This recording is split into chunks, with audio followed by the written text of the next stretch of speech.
Friends அனைவருக்கும் வணக்கம். இன்றைக்கி உருளைக்கிழங்கு மசாலா ஒரு டிஃப்ரெண்ட் மெத்தடில் எப்படி செய்யலான்னு பார்க்கலாம். இந்த உருளைக்கிழங்கு மசாலா ரசம் சாதம், தயிர் சாதம், லெமன் சாதம், புளி சாதம், மேலும் சப்பாத்தியோட சாப்பிட்றதுக்கு ரொம்ப அருமையாக எம்மியாக டேஸ்ட்டாக இருக்கும். வாங்க இந்த உருளைக்கிழங்கு மசாலா செய்யறதுக்கு என்னென்ன பொருட்கள் தேவைன்னு பார்க்கலாம். வெங்காயம், தக்காளி, உருளைக்கிழங்கு,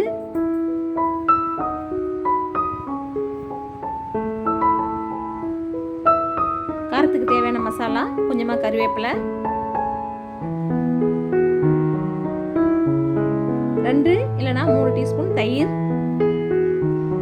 வாங்க எப்படி சேர்த்துன்னு பார்க்கலாம்.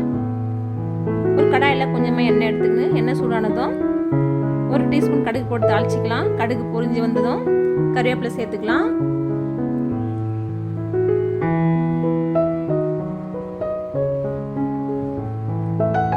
ரெண்டு பெரிய சைஸ் வெங்காயத்தை பொடியாக கட் பண்ணி சேர்த்துக்கலாம்.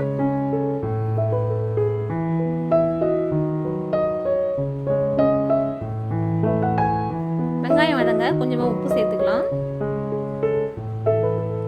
ஒரு மீடியம் சைஸ் தக்காளியை பொடியாக கட் பண்ணி சேர்த்துக்கலாம்.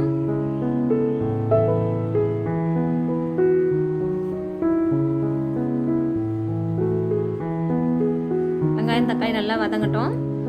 நான் 4 பெரிய சைஸ் உருளைக்கிழங்கு எடுத்துருக்கேன். உருளைக்கிழங்கு நல்லா தோலை சீவிட்டு கட் பண்ணி சேர்த்துக்கலாம். இந்த சைஸில் கட் பண்ணி சேர்த்துக்குங்க. குழந்தைங்க நல்லா விரும்பி சாப்பிடுவாங்க.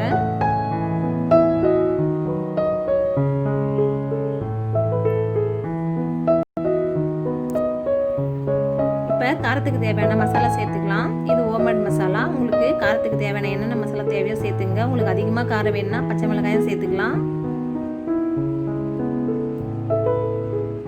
இந்த ஸ்டேஜில் இந்த உருளைக்கிழங்கு முழுகிற அளவுக்கு தண்ணி சேர்த்துக்கலாம்.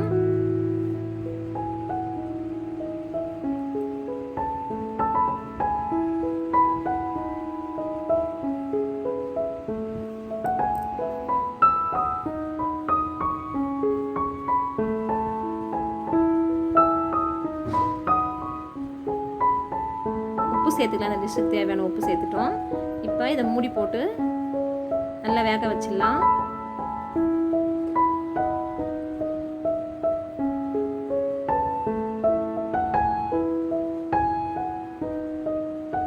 பாருங்க, தண்ணி எல்லாம் வற்றி நல்லா வெந்து வந்துருச்சு உருளைக்கிழங்கு.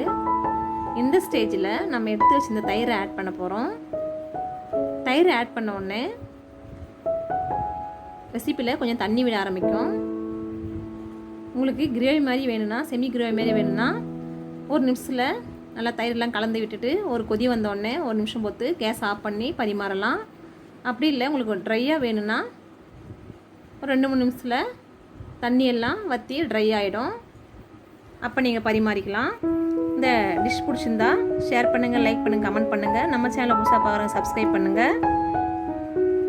மறக்காமல் பெல் பட்டனை கிளிக் பண்ணுங்கள்.